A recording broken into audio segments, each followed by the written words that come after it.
Dear students, नमस्ते। स्वागत है आपका हमारे इस YouTube चैनल में। और आज हम पढ़ेंगे एंथ्रोपोलॉजी के अंतर्गत एक अति महत्वपूर्ण टॉपिक, पवित्र संकुल। पवित्र संकुल यानी सेक्रेड कॉम्प्लेक्स।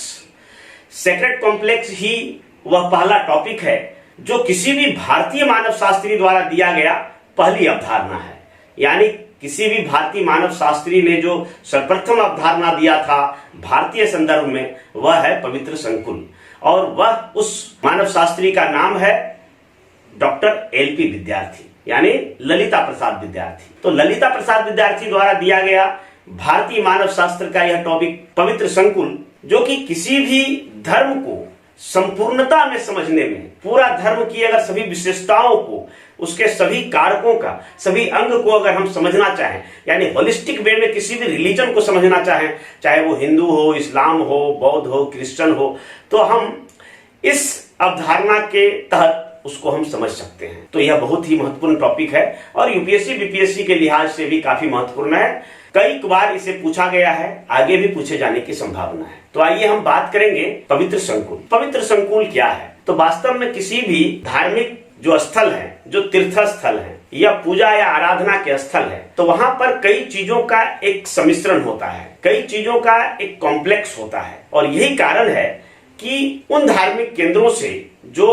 बड़े बड़े विचार बनते हैं वो उस क्षेत्र के, उस देश के विभिन्न भागों में फैलता है। और विभिन्न भागों में बसने वाले जो लोग हैं, ग्रामीण जनता है, जनजातीय हैं या कृषक हैं, वहां से भी विचारों को रिसीव किया जाता है। और इस तरह से जो सांस्कृतिक केंद्रों की विचारधारा है और जो ग्रामीण समाज की विचारधारा है, जब दोनों आपस में अंतःक्रिया करती हैं, तो इसी से किसी देश का सभ्यता और संस्कृति का निर्माण होता है। तो किसी भी धर्म को समझने के लिए अगर हम पवित्र संकुल की बात करें, तो इस संदर्भ में हमें कुछ वैश्विक स्तर के मानव शास्त्रियों को एक नजर देख लेना पड़ेगा कि ललिता प्रसाद विद्यार्थी से पहले और किन किन विद्यार्थियों ने भारतीय धर्म और धार्मिक संगठनों को समझने का प्रयास किया। तो इनमें सबसे पहला जो आपका नाम आता है वह है रॉबर्ट रेडफील्ड। रॉबर्ट रेडफील्ड का नाम आप लोगों ने सुना होगा। इन्होंने लघु परंपरा और महान परंपरा नामक एक स्पेशल टॉपिक दिया था, जिसे कि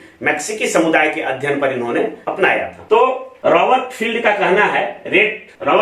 कहना है कि लघु परंपरा और महान परंपरा के माध्यम से, लघु परंपरा यानी लिटिल ट्रेडिशन और ग्रेट ट्रेडिशन के माध्यम से भारतीय संस्कृति का अध्ययन किया जा सकता है। तो लघु परंपरा के लोग कौन हैं? तो लघु परंपरा के लोग हैं गांव देहात में रहने वाले लोग, कृषक लोग हैं, पशुपालक लोग हैं, जनजातीय लोग हैं। तो उनकी जो परंपरा होती है, उनके जो ट्रेडिशन होते हैं, उनके जो विचार होते हैं, रीति रिवाज, प्रथा, परंपरा, वेशभूषा, खान पान, तो उसे हम लघु परंपरा के अंगों को मानते हैं। और अगर हम बृहद परंपरा की बात करें, ग्रेट ट्रेडिशन की बात, तो ग्रेट ट्रेडिशन बड़े बड़े सांस्कृतिक केंद्रों में वहां से बनते हैं नियम और वहां से संपूर्ण देश में उसका प्रसार होता है।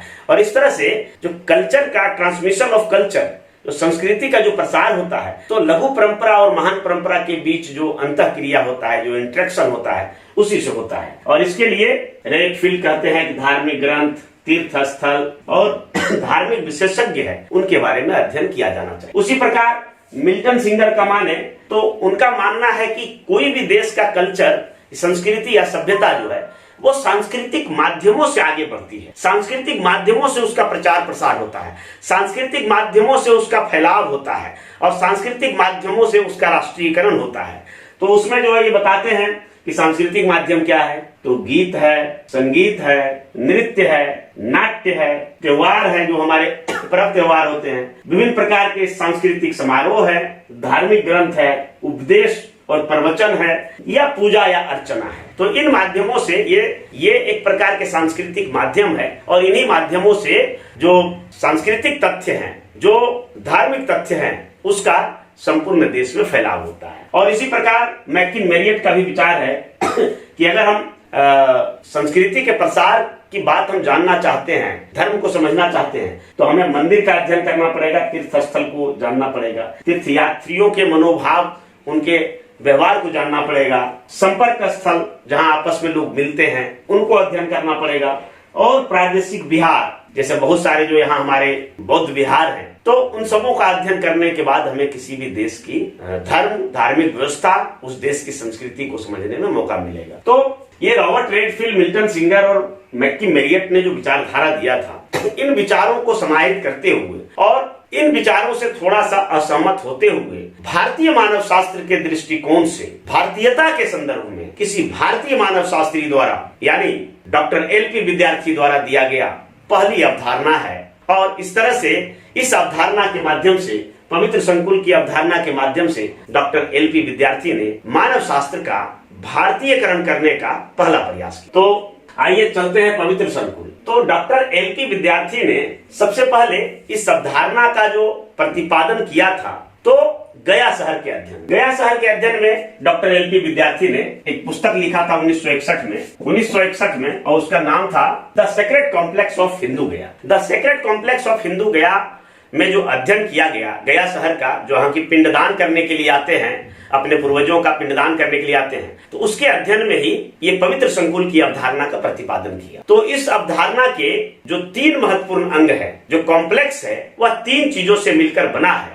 उन 3 चीजों को हम देखते हैं क्या है। तो पहला जो टर्म है, पहला जो इसको कंपोनेंट है, वो है सेक्रेड ज्योग्राफी। सेक्रेड ज्योग्राफी का अगर हिंदी मीनिंग देखें तो यह होता है पवित्र भूगोल। क्योंकि सेक्रेड का जो हिंदी शब्द होता है वो पवित्र होता है, परंतु डॉक्टर एलपी विद्यार्थी का सेक्रेड ज्योग्राफी से जो तात्पर्य है वह धार्मिक भूगोल से। एलपी विद्यार्थी का दूसरा टर्म को अगर हम देखें तो दूसरा जो महत्वपूर्ण भाग है वो है सेक्रेड परफॉर्मेंस। सेक्रेड परफॉर्मेंस का अगर जस्ट हिंदी मीनिंग देखें तो होता है पवित्र क्रियाकलाप, लेकिन यहाँ भी सेक्रेड परफॉर्मेंस का जो अर्थ है वह धार्मिक क्रियाकलाप से लगाया गया है। अगर तीसरे महत्वपूर्ण पार्ट को देखें इस पवित्र संकुल का, तो तीसरा जो है वो है सेक्रेड स्पेशलिस्ट, यानी पवित्र विशेषज्ञ। पवित्र विशेषज्ञ जस्ट इसका सेक्रेड स्पेशलिस्ट का हिंदी मीनिंग है, परंतु इसका तात्पर्य जो है वो धार्मिक विशेषज्ञ है। तो इस प्रकार से जो पवित्र कॉम्प्लेक्स है, ये जो धार्मिक संगठनों में जो यह सेक्रेड कॉम्प्लेक्स है, जो धार्मिक सम्मिश्रण है, वह 3 चीजों से मिलकर बना होता है। इसके 3 भाग हैं।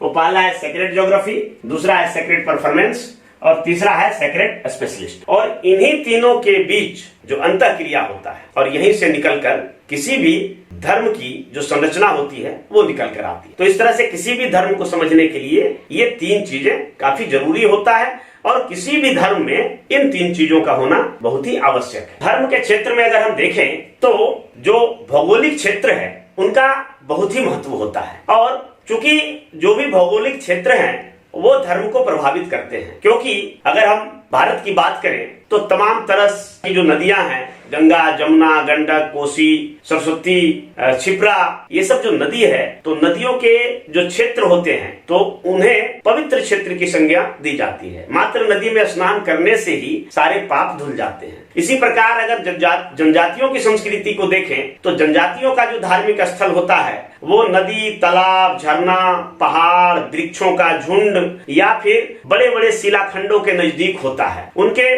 जो धार्मिक स्थल होते हैं साफ सुथरा, गोबर से लिपा हुआ, और माना जाता है कि वहां पर एक प्रकार की शक्ति निवास करती है। तो अगर हम सेक्रेड ज्योग्राफी की बात करें, धार्मिक भूगोल की बात करें, तो इनके भी 2 तथ्य देखने को मिलते हैं। पहला जो होता है वो घर में होता है, और दूसरा अगर हम जनजातीय संस्कृति की बात करें तो जनजातियों के जिस गांव में निवास करते हैं उस गांव के बीचों बीच एक धार्मिक सेंटर होता है, और वहां पर आकर लोग अपने कुल देवता की पूजा करते हैं। उनके एक पुजारी होते हैं, और ठीक इसी प्रकार इसका एक छोटी सी इकाई प्रत्येक जनजातियों के घर में भी होता है, जो उसके रसोई घर में या उससे लगे किसी अलग कमरे में हो सकता है। तो इस प्रकार से ये जो सेक्रेड ज्योग्राफी है इसके 2 भाग हो सकते हैं। पहला एक घर में हो सकता है, घर में जो पूजा स्थल होता है, या फिर जो सिंहासन होता है जहाँ पे पूजा पाठ रोज लोग करते हैं, तो वो घर में स्थित है। और जहाँ कुछ अंतराल के बाद सप्ताह में, महीना में या साल में जो पूजा पाठ का दिन होता है उसके लिए एक धार्मिक क्षेत्र का होता है। अगर हिंदू धर्म में भी हम देखें तो इस प्रकार के हैं कि घर में भी पूजा स्थल होता है, उसके बाद मंदिर होता है, नदी होता है, और फिर कई ऐसे केंद्र हैं जहाँ पे लोग पूजा पाठ करने के लिए जाते हैं। जनजातियों की अगर बात करें तो कभी कभी क्या होता है कि जनजाति को किन्हीं कारणों से उस क्षेत्र को छोड़कर जाना पड़ता है और उस क्षेत्र के अलावे ये तीसरे क्षेत्र में बस जाते हैं। तो तीसरे क्षेत्र में जब बस जाते हैं तो तीसरे क्षेत्र में जाकर जब वो घर बनाते हैं तो घर में फिर से अपना एक धार्मिक केंद्र बना लेते हैं, परंतु जिस क्षेत्र को वो छोड़कर माइग्रेट हुए थे उस क्षेत्र की पवित्रता कायम रहती है। और यही कारण है कि इस क्षेत्र को भले ही छोड़ दिए परंतु जो वार्षिक धार्मिक आयोजन होता है वह उसी क्षेत्र में होता है। तो इस तरह से तीन चीजें आ जाती कि जनजाति या कई लोग किसी खास स्थान से अगर माइग्रेट करके कहीं चले जाते हैं तो चले जाने के बाद नए स्थान पर भी अपना बना लेते हैं, लेकिन पुराने स्थान की धार्मिक महत्व जो है वो बना रहता है। तो इस तरह से पवित्र भूगोल के अंतर्गत भी तीन चीजें हमें देखने को मिलती है। तो इस प्रकार से अगर हम सेक्रेट ज्योग्राफी को देखें तो इसको तीन खंड में बांट सकते हैं, तीन भाग में बांट सकते हैं। पहला जो खंड है तो कोई भी क्षेत्र जो धार्मिक केंद्र होता है और उसी का कहीं खंड स्थापित होता है, उसी की कहीं शाखा स्थापित होती है, चाहे वो घर में हो या किसी अन्य स्थान पर हो, तो वह होता है खंड। तो ये हो गया एरिया, ये हो गया सेंटर। और एक ऐसा स्थान होता है जो पूरा उसका जो इंटायर एरिया जो होता है पूरा पवित्र माना जाता है और वहाँ विभिन्न प्रकार के देवी देवताओं का वास होता है। उसी स्थान पर जाने के बाद सभी देवी देवताओं को अलग अलग जगहों पे होता है, तो वो सारे ग्रुप को धार्मिक केंद्रों का समूह कहते हैं। इस तरह से सेक्रेट ज्योग्राफी भी तीन भाग में बांट सकते हैं। वो हमारे घर में भी हो सकता है और विभिन्न धार्मिक केंद्रों में भी हो सकता है जहाँ से लोग पहले रहते थे, पलायन कर गए, या किसी को उस तरह से धार्मिक महत्व का स्थान मिल गया, या फिर तो इस प्रकार से धार्मिक केंद्रों का जो समूह है जहाँ पे सारे ग्रुप्स बन जाते हैं धार्मिक केंद्रों के, तो इनका इस तरह से सेक्रेट ज्योग्राफी के अंतर्गत ये तीन चीज आते हैं। अब हम बात करेंगे सेक्रेट परफॉर्मेंस। तो सेक्रेट परफॉर्मेंस क्या होता है, जो किसी भी धार्मिक संगठनों में जब लोग जाते हैं तो वहाँ कई प्रकार के क्रियाकलाप करते हैं, जो पूजा है, अर्चना है, प्रार्थना है, विधि विधान है, यज्ञ हैं। तो इसको हम तीन भाग में बांट सकते हैं। तो सेक्रेट परफॉर्मेंस के अंतर्गत जो तीन चीजें हैं उनमें से प्रार्थना, सबसे पहले प्रार्थना क्या है कि हम ईश्वर के प्रति जो सुपर नेचुरल पावर है, जो हमारे देवी देवता है या फिर हमारे पारिवारिक देवता है, उनके प्रति हमारा जो श्रद्धा और विश्वास होता है, उस श्रद्धा और विश्वास प्रकट करने के लिए हम प्रार्थना करें और उस प्रार्थना से हमारे कुल देवता या हमारे धार्मिक देवी देवता वो खुश होते और हमें वरदान देते। इसी प्रकार अगर यज्ञ की बात करें तो जब प्रार्थना, पूजा, अर्चना बहुत सारे लोगों द्वारा मिलकर, बहुत सारे व्यक्तियों द्वारा मिलकर और बहुत सारे जो यज्ञ करवाने वाले जो पुरोहित होते हैं उनके द्वारा जब बड़े स्तर पर विधि विधान होता है तब उसे यज्ञ की संज्ञा दी जाती है, जो काफी बड़े व्यापक पैमाने पर होते हैं, जिसमें काफी लोग इन्वॉल्व होते हैं और काफी लंबे समय तक। और अगर विधि विधान की बात करें तो विधि विधान में तो इसमें अलौकिक शक्तियों के प्रति हम जो विभिन्न माध्यमों से हम जो विश्वास प्रकट करते और उनके प्रति जो श्रद्धा प्रकट करते, और यह विभिन्न अवसरों पर होता है। वास्तव में जो धार्मिक विधि विधान ही वह पवित्र साधन है जिसके अंतर्गत कोई व्यक्ति अपने पवित्रता व धार्मिकता का निर्धारण करता है। यह विधि विधान विभिन्न अवसरों पर शुद्धता के लिए किया जाता है, जैसे कि जन्म हो, मृत्यु हो, गृह प्रवेश हो, विवाह के दौरान हो, या कोई बड़ा जो सफलता मिला हो, या कोई बड़े सफलता के लिए कोई कार्य किए जा रहे हो। तो इससे पहले शुद्ध होने के लिए जो भी विधि विधान है, इसमें नदियों में विभिन्न प्रकार की नदियों में स्नान होते हैं, पूजा पाठ होते हैं, प्रार्थना होता है, और ये विधि विधान चाहे प्रार्थना हो या यज्ञ हो या विभिन्न प्रकार के कर्मकांड हो, इसको करने के बाद जब इसका समापन होता है उस समय कोई भोज दिया जाता है या कोई प्रसाद दिया जाता है या किसी प्रकार के खाने पीने की वस्तुएं जो कि ईश्वर और अलौकिक शक्तियों का वरदान समझकर उसे बांटा जाता है और लोग उसे ग्रहण करते हैं और ग्रहण करने वाले लोग भी समझते हैं कि मुझे भी इसका फल मिलेगा। तो इस प्रकार से यह जो सेक्रेट परफॉर्मेंस है वह किया जाता है पवित्रता के लिए, आत्मशुद्धता के लिए और अपना जीवन को सत्मार्ग पर लाने के लिए और ईश्वर से वरदान। धार्मिक विशेषज्ञ एक प्रकार से वह व्यक्ति होते हैं जो लोगों को पूजा पाठ और तमाम प्रकार के यज्ञ अनुष्ठान और विधि विधान को संपन्न करवाते हैं। ये धार्मिक विशेषज्ञ होते हैं। इनको उन क्रियाकलापों, कर्मकांडों और विभिन्न प्रकार के जो रिचुअल्स हैं, जो मंत्र हैं, जो विधि है, तो उसको पता होता है और वह जजमानों को इस प्रकार की सेवा देते हैं और जो भी उनके पास जो सांस्कृतिक ज्ञान होता है, जो रूढ़िगत परंपराएं होती है, तो उनके माध्यम से जजमानों से पूजा पाठ करवाते हैं और बदले में उनसे दान दक्षिणा ले। ये जो पूजा पाठ कराने वाले विशेषज्ञ होते हैं, ये पंडे या पुजारी कहलाते हैं। पंडे या पुजारी कहलाते। गया शहर के अध्ययन में डॉक्टर एलपी विद्यार्थी ने देखा था कि बिहार और भारत के दूर दराज के इलाकों से अपने पूर्वजों के प्रति श्राद्ध प्रकट करने हेतु उसका श्राद्ध कर और विभिन्न प्रकार के विधि विधान के माध्यम से पंडे उन्हें श्राद्ध करवाते हैं और उससे माना जाता है कि पूर्वजों की आत्मा उससे खुश होती है और आत्मा को शांति मिलती है। तो इस प्रकार से ये जो पवित्र विशेषज्ञ हैं, तो वो कई अनुष्ठान और यज्ञ के माध्यम से जो अपने जजमान हैं, तो उनके बीच और पंडे और जजमान के बीच जो अंतःक्रिया होता है, उसके माध्यम से जो परंपराएं हैं, जो सांस्कृतिक तत्व है, उसका आदान प्रदान होता है, उसका ट्रांसफर होता है। तो इस तरह से देखा जाए तो ये तीन जो पवित्र संकुल के अवधारणा है, तो इससे क्या होता है कि संपूर्ण देश में सांस्कृतिक तत्वों का आदान प्रदान होता है, उसका प्रसार होता है, उसका आवागमन होता है, उसका फैलाव होता है। और महान परंपरा के लोग यानी जो जजमान हैं, जो ग्रामीण लोग हैं, वो गया आते हैं और वहाँ के पंडे से जब मिलते हैं तो वहाँ से महान परंपरा यानी ग्रेट ट्रेडिशन के जो कर्मकांड है, रिचुअल्स है, विधि विधान है, यज्ञ है, प्रार्थना है, पूजा पाठ के तौर तरीके हैं और तमाम सारे धार्मिक ग्रंथों की कथा कहानियों है, तो उनसे रूबरू हो। तो इस तरह से देखा जाए तो धार्मिक भूगोल में आकर वह व्यक्ति संपूर्ण रूप से अपने आप को मान लेता है कि हम पूरी तरह से एक धार्मिक कर लिए, चाहे वो नदियों में स्नान की बात हो या किसी धार्मिक स्थल की बात हो। वहां जब जाते हैं विभिन्न प्रकार के चकों को खरीद कर ले जाते हैं, प्रसादी के रूप में विभिन्न प्रकार के वहां के उत्पादों को खरीद कर ले जाते हैं। माला, अब जैसे देवघर की बात करें तो देवघर में क्या होता है कि केवल देवघर स्थान चले जाने के बाद ही सब लोग वहाँ बम हो, भक्त भगवान और पुजारी तीनों वहाँ बम कहेगा। यहाँ तक कि दुकानदार भी वहाँ बम, सभी लोग बोलते हैं बोल बम बोल बम बोल बम। और सभी केसरिया कपड़ों से, गेरुआ वस्त्र के कपड़ों से लिप्त होता है और पूरा जो है देवघर केसरियामय हो जाता है और उस समय सभी के जुबान पर रहता है बोल बम। तो ये जो धार्मिक भूगोल है, तो इसका एक अपना विशेष महत्व होता है। और उसी प्रकार जब यहाँ लोग आते हैं और विभिन्न प्रकार से पूजा पाठ और जल अर्पण करते हैं और उसको अर्पण कराने में ये जो सहायता करते हैं सेक्रेड स्पेशलिस्ट, और इन तीनों को मिलाकर जो इंटरेक्शन होता है इन तीनों के बीच, इन तीनों को मिलाकर और जो भक्तों या ग्रामीणों की जो टोली होती है उनके बीच जो इंटरेक्शन होता है, अंतःक्रिया होता है, इस अंतःक्रिया से ही लघु परंपरा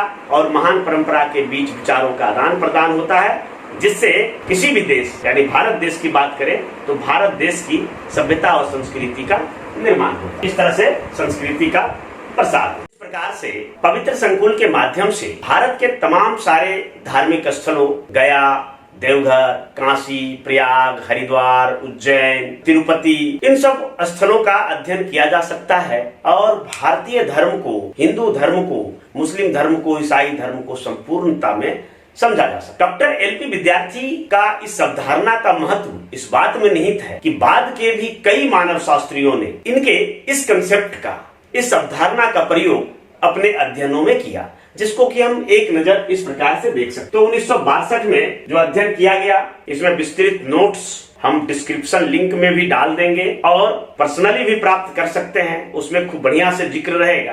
परंतु अभी हम एक नजर देख लेते हैं। द टेम्पल ऑर्गेनाइजेशन इन गोवा 1962 में सेक्रेड कॉम्प्लेक्स के कंसेप्ट का प्रयोग किया। दूसरा देखें तो द होली सर्किट ऑफ निमसार 1965 में ये पुस्तक लिखा गया, जिसमें इस अवधारणा का प्रयोग। Kashi the myth and reality of classical cultural tradition 1975 में काशी का अध्ययन किया गया और उस पर जो पुस्तक लिखा गया, ये सभी अलग अलग मानव शास्त्रियों द्वारा किया गया है, जिसका नाम आपको बुक में भी मिल जाएगा और हमारे नोट्स में भी मिल जाएगा। The sacred complex of Ratanpur 1978 में। उसी प्रकार लिंगराज टेम्पल का अध्ययन किया गया, इट्स स्ट्रक्चर एंड चेंज 1975 में। और उसी प्रकार चामुंडेश्वरी टेम्पल और तारकेश्वरी टेम्पल का अध्ययन किया गया, जिसमें एलपी विद्यार्थी के जो सेक्रेड कॉम्प्लेक्स का अवधारणा है उसका प्रयोग किया गया। तो इस तरह से अब हम भारत की बात करें तो भारत धर्म प्रधान देश, यहाँ धार्मिक विधि विधान और क्रियाकलाप बहुत अधिक होते हैं। यहाँ तक कि कोई भी चाहे वो कृषि व्यवसाय में जुड़े हो या कोई बिजनेस व्यवसाय कर रहे हो